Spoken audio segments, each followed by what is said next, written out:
I'm just gonna be doing be a phantom, try and get some glory. I would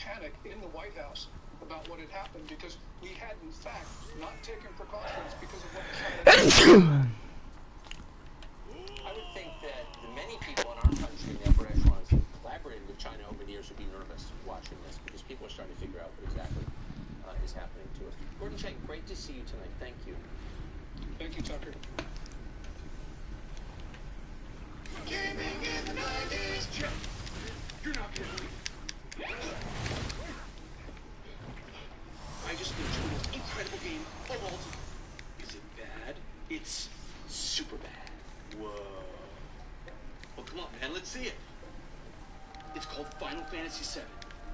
You play as a badass soldier who goes up against an evil corporation that's trying to suck the planet dry. Whoa, who's this guy? Oh, that's Barrett. He's super cool. He's the leader of the Avalanche Resistance Group. And he's got a gun for him. What about this guy? Ooh, Vincent Valentine, the sexy-birding vampire. Nice. What about this girl? No one. Just no one special, really.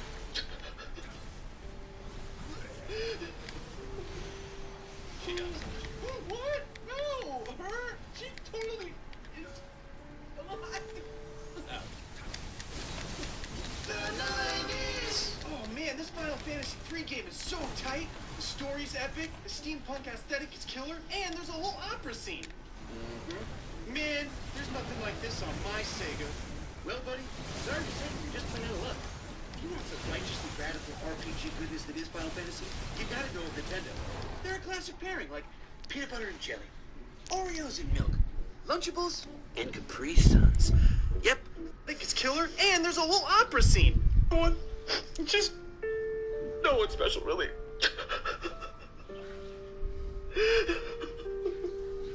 She dies, doesn't she? What? No! Her? She totally is alive. Okay. Great. The 90s! Oh man, this Final Fantasy III game is so tight. The story's epic, the steampunk aesthetic is killer, and there's a whole opera scene. Mm-hmm. Man, there's nothing like this on my Sega. Well, buddy, sorry to say, but you're just plain out of luck. If you want the righteously radical RPG goodness that is Final Fantasy, you gotta go with Nintendo. They're a classic pairing, like peanut butter and jelly, Oreos and milk, Lunchables and Capri Suns. Yep, Final Fantasy and Nintendo are gonna be together for a long time. What's a PlayStation? 90s! Dude, I love Final Fantasy, but I wish I could take it on the go with me. Dude, you can! Dude, check it out, dude. It's the Final Fantasy Legend for Game Boy. Dude!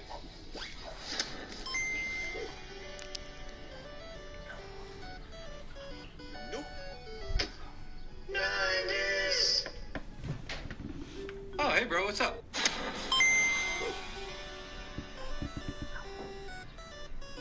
Nope.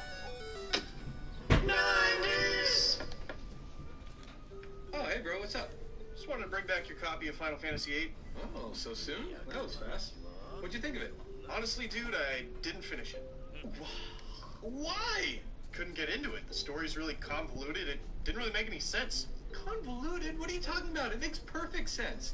You play a band of teenagers who all happen to go to the same mercenary high school, and the evil sorceress they're fighting turns out to be not only the wife of the principal, but also the one who ran the orphanage that you all grew up in but totally forgot about because of the Guardian Forces. Now, a Guardian Force is 2 hours later. And in the end, after you defeat Ultimecia in the time compression, you end up back in the past where you plant the figurative seed of the literal seed into the head of your sorcerer's principal in the first place.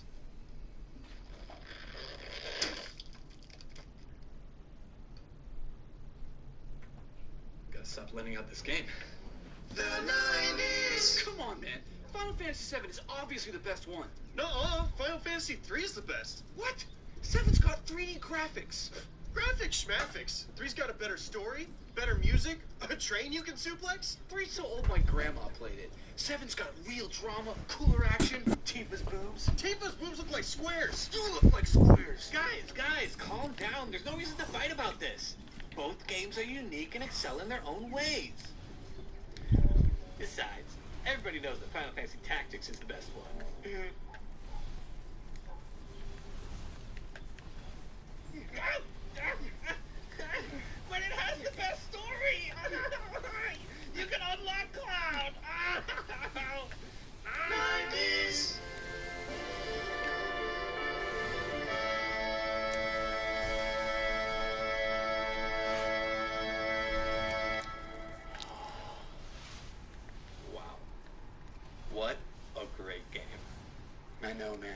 just a great time to be alive.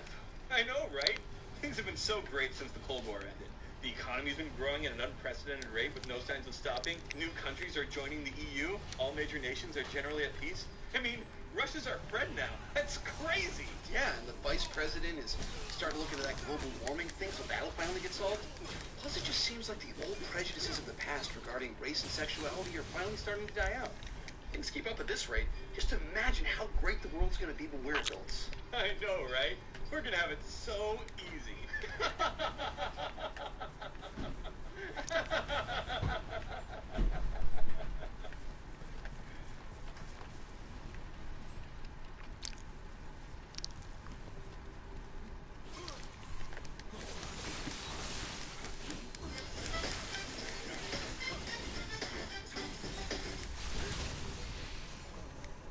Okay, let's be frank about this. When people lose a job, the assumption is they're going to get another job. That may very well be true. But it also may very well be true that if you are a small business owner who piled all your savings into starting a restaurant, and that restaurant just went away forever, okay, that is a life that has been wrecked.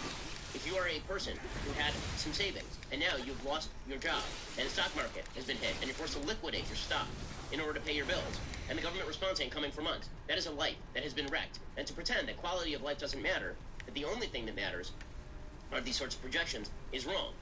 Again, for the fourth time, I'm not calling for people to stop social distancing. I'm the one who's been pushing hardest for social distancing. I've been calling for social distancing since early March, just like everybody else when it became apparent that this crisis was actually a crisis. But I have not yet heard from experts sufficient to tell me what the metrics of success look like. If you were running a business, you wouldn't accept this sort of compromise.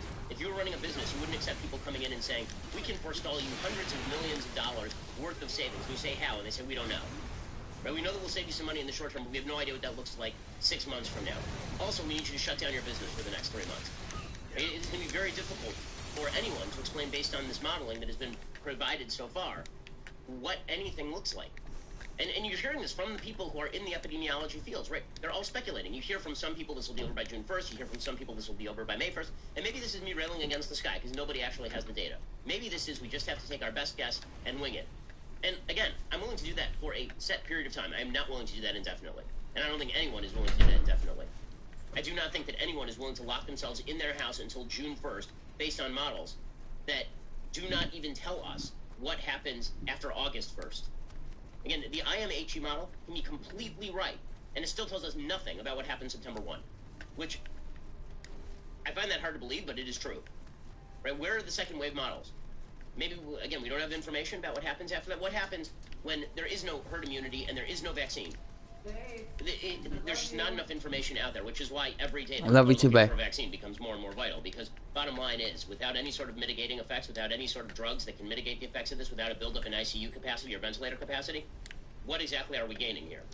Right? This is the point that I've been making all along.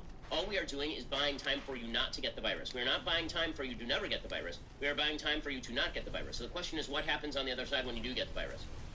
Because the chances are very strong in the fall, everybody is going to get the virus because we're going to be out and about and doing the things that we like to do. And even with the masks, the chances are pretty strong that I just can't imagine the American people walking around in October, 7 months from now, wearing masks in public. I just don't think that the United States is not built for that. It's not the same thing as other cultures that may be for good and it may be for bad.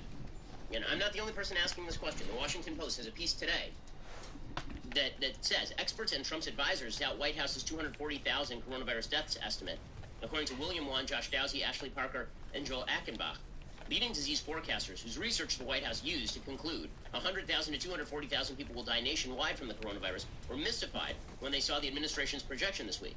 The experts said they don't challenge the numbers' validity, but they have no idea how the White House arrived at them. I'm confused. How do you not challenge the validity, but you have no idea how they arrived at them? That's basically them saying we don't know what the hell anybody's talking about. White House officials have refused to explain how they generated the figure. They have not provided the underlying data so others can assess its reliability or provided long-term strategies to lower the death count. Some of President Trump's advisors have expressed doubts about the estimate, according to 3 White House officials who spoke on the condition of anonymity. There have been fierce debates inside the White House about its accuracy. At a task force meeting this week, Anthony Fauci told others there are too many variables at play in the pandemic to make the models reliable. He said, I've looked at all the models. I've spent a lot of time on the models. They don't tell you anything. You can't really rely upon models. Then what the hell are we talking about? I mean, seriously. You may as well just say, we have no idea how many people are going to die. We think it's a lot. Shut down the entire economy. And the reason they're not doing this, is because they want you to rely on the quote-unquote experts. Now, I'm fine with relying on people who know more about epidemiology than I do. I'm not challenging the inputs on the models. I'm not even challenging the models themselves. I'm saying the people who make the models are challenging the models. I'm saying the people who are creating the models understand that there's play in the joints. If you can't really rely upon the models, then, again, just a question. How are you creating a metric of success? What's the metric of success? And the metric of success cannot be, Governor Andrew Cuomo going out there and saying things like, the metric of success is have we saved one life? Okay, that's just ridiculous. That's not a public policy proposal. Lots of things would save one life. Banning cars would save one life. No one's talking about doing that. Keeping everybody home will certainly save some lives. The question is for how long, who the people are who are going to get it. Does it buy us time to increase capacity? Is that time going to be useful? Right? None of these questions have really been asked. We have a few clips that we're just going to put up. We can turn the lights a little bit lower. I think you'll find them interesting. And then we'll answer some questions. I'll ask you some questions because you're so guilty, but forget it. But most importantly, we're going to get back onto the reason we're here, which is the success we're having, okay? Please, you can put it up. People should be more concerned right now with the flu in this country. A lot of people are concerned about the coronavirus because they're hearing a lot of news about it right now. But the reality is, comparing it to the flu, for example, it's not even close to being at that stage. What if it is worse? Is this a moment where maybe countries put politics aside, a little bit of pride aside, and do we have U.S. officials? Should U.S. professionals such as yourself get involved? How worried should Americans be about coronavirus? Coronavirus is not going to cause a major issue in the United States.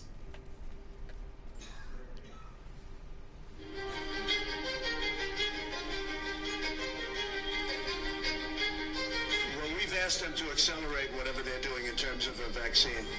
We will be suspending all travel from Europe to the United States for the next 30 days. To unleash the full power of the federal government in this effort today, I am officially declaring a national emergency. Medicare patients can now visit any doctor by phone or video conference at no additional cost. The first 1 million masks will be available immediately. As there were more cases, and it was clear that it was spreading out of China, where it originated, the president took this move that he was widely criticized for by Democrats and even some Republicans at the time, which was he halted a number of flights from China into the U.S. The idea was to halt the spread of the disease, keep transmissions to a minimum. He was accused of xenophobia. He was accused of making a racist move. At the end of the day, it was probably effective because it did actually take a pretty aggressive measure against the spread of the virus.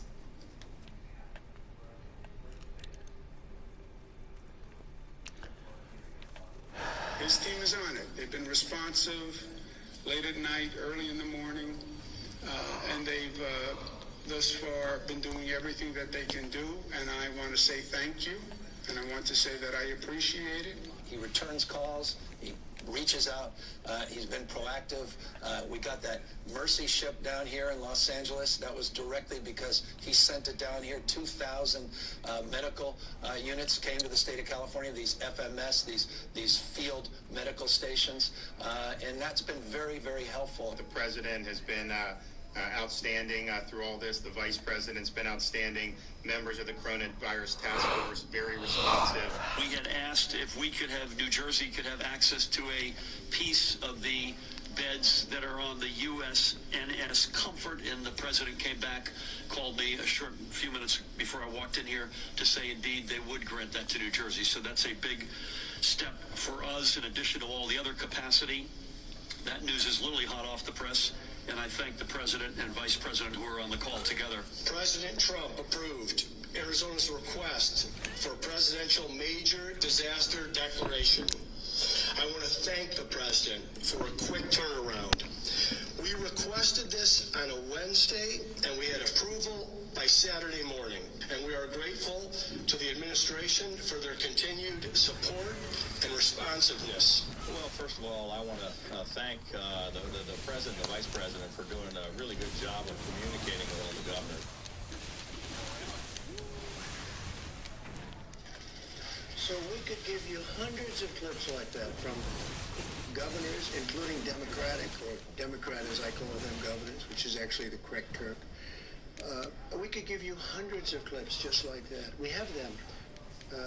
We didn't want this to go on too long, but I just want to say it's, it's very sad when people write false stories like, in that case, I guess it was gotten mostly from the New York Times, which is a highly, if you had libel laws, they would have been out of business even before they'll end up going out of business. So it's too bad.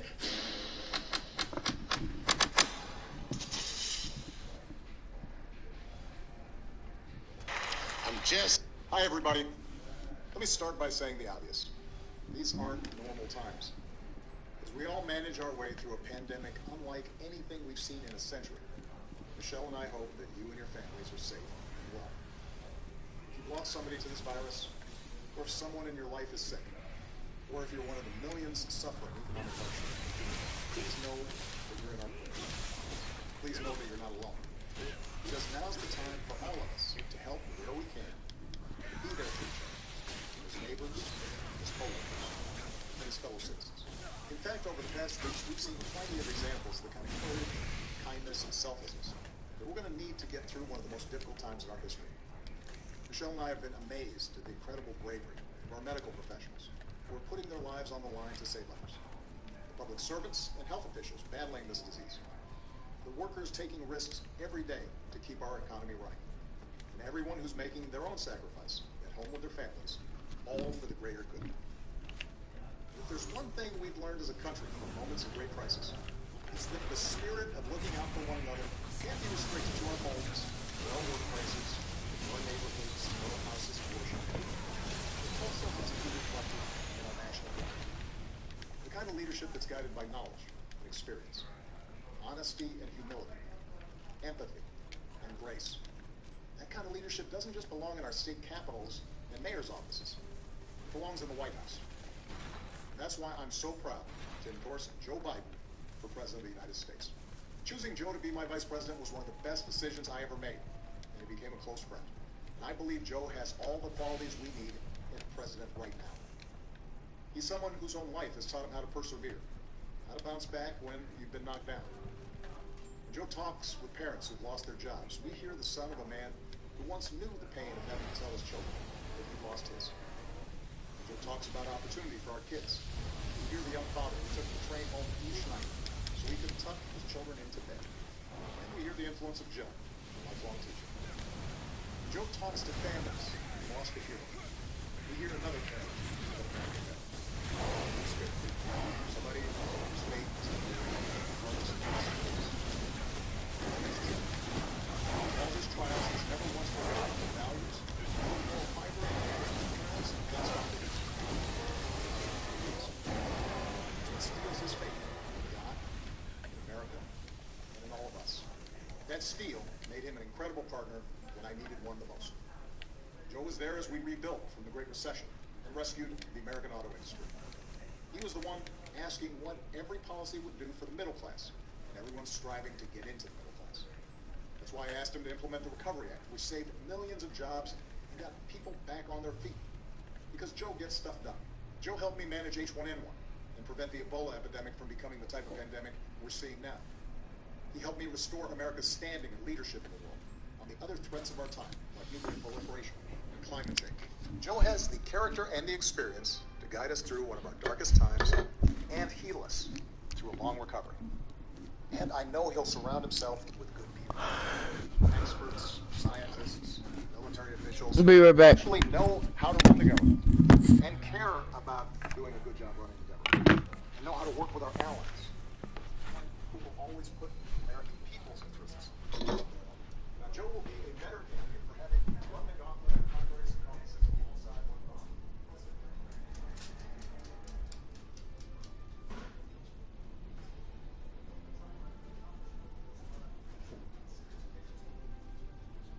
That's certainly true.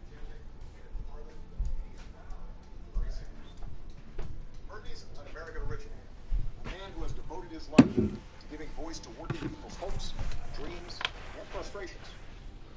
He and I haven't always agreed on everything, but we've always shared a conviction that we have to make America a fairer, more just, more equitable society. We both know that nothing is more powerful than millions of change. And the ideas he's championed, the energy and enthusiasm he inspired, especially in young people, will be critical in moving America in a direction of progress and hope. Because for the second time in 12 years, we'll have the incredible task of rebuilding our economy. And to meet the moment, the Democratic Party will have to be bold. You know, I could not be prouder of the incredible progress that we made together during my presidency. But if I were running today, I wouldn't run the same race or have the same platform as I did in 2008. The world is different. There's too much unfinished business for us to just look backwards. We have to look to the future.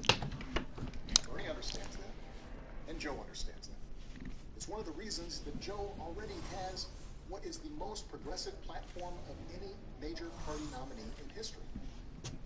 Because even before the pandemic turned the world upside down, it was already clear that we needed real structural change. The vast inequalities created by the new economy are easier to see now, but they existed long before this pandemic hit. Health professionals, teachers, delivery drivers, grocery clerks, cleaners, the people who truly make our economy run, they've always been essential. And for years, too many of the people who do the essential work of this country have been underpaid, financially stressed, and given too little support. That applies to the next generation of Americans. Young people graduating into unprecedented unemployment. They're going to need economic policies that give them faith in the future and give them relief from crushing student loan debt. So we need to do more than just tinker around the edges with tax credits or underfunded programs. We have to go further to give everybody a great education, a lasting career, and a stable retirement. We have to protect the gains we made with the Affordable Care Act, but it's also time to go further. We should make plans affordable for everyone, provide everyone with a public option, expand Medicare, and finish the job so that healthcare isn't just a right, but a reality for everybody. We have to return the U.S. to the Paris Agreement and lead the world in reducing the pollution that causes climate change. Science tells us we have to go much further. It's time for us to accelerate progress on bold new green initiatives that make our economy a clean energy innovator, save us money, and secure our children's future. Of course, Democrats may not always agree on every detail of the best way to each and every one of these changes. But we do agree that they're needed. It only happens if we win this election. Because one thing everybody has learned is that the Republicans occupying the White House and running the U.S. Senate are not interested in progress. They're interested in power. They've shown themselves willing to kick millions off their health insurance and eliminate pre-existing condition protections for millions more, even in the middle of this public health crisis, even as they're willing to spend $1 trillion on tax cuts for the wealthy. They've given polluters unlimited power to poison our air and our water, and denied the science of climate change, just as they denied the science of pandemics. Repeatedly, they've disregarded American principles on rule of law and voting rights and transparency. Basic norms that previous administrations observed regardless of party. Principles that are the bedrock of our democracy. So our country's future hangs on this election. It won't be easy. The other side has a massive war chest. The other side has a propaganda network with little regard for the truth. On the other hand, pandemics have a way of cutting through a lot of noise and spin to remind us of what is real, what is important. This crisis has reminded us that government matters. It's reminded us that good government matters, that facts and science matter, that the rule of law matters. Having leaders who are informed and honest, seek to bring people together rather than drive them apart. That's how leaders matter. In other words, elections. Right now, we need Americans of goodwill to unite in a great awakening against a politics that too often has been characterized by corruption, carelessness, self-dealing, disinformation, ignorance, and just plain meanness. And to change that, we need Americans of all political stripes to get involved in our politics and our public life like never before. For those of us who believe in building a more just, more generous, more democratic America, where everybody has a fair shot at opportunity, for those of us who believe in a government that cares about the many and not just the few, for those of us who love this country and are willing to do our part to make sure it lives up to its highest ideals, now's the time to fight for what we believe in. So join us. Join Joe. Shit. Go to joebiden.com right now. Make a plan for how you are going to get involved. Keep taking care of yourself and your families and each other. Keep believing in the possibilities of a better world. And I will see you on the campaign trail as soon as I can. Thanks. Hi, everybody. Let me start.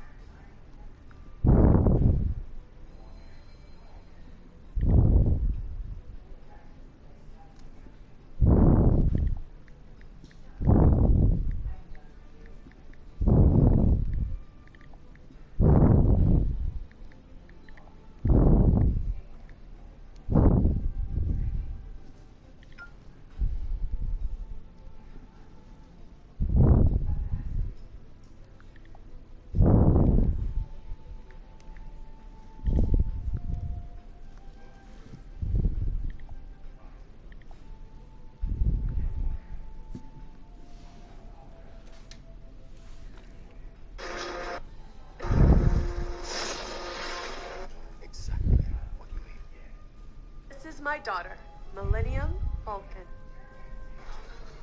Can you take us to Hollywood with you? Fuck no, man. I can't be bringing private school girls to Hollywood. Does every girl carry a knife nowadays? If you had a daughter, wouldn't you want her to carry a knife? Shit, yes. Shit, no, I have a daughter, and she scared me when she pulled a knife on. Maybe your dad didn't even know he had a kid until the other day. What are you saying?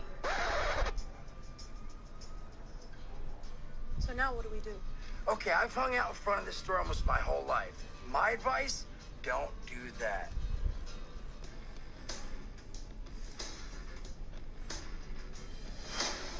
Breaking tonight, in our house, you know, it wasn't that politics was something you just kind of... As data begins to trickle in about the true case fatality rate for coronavirus, governors begin to talk about reopening, President Trump goes to full-scale war with the press, and Bernie finally endorses Biden. And by the way, so does Obama. I'm Ben Shapiro. This is The Ben Shapiro Show. Alright, like and subscribe if you like watching my videos. I'm making another one in a little minute. I'm gonna take a little break. Peace out. Express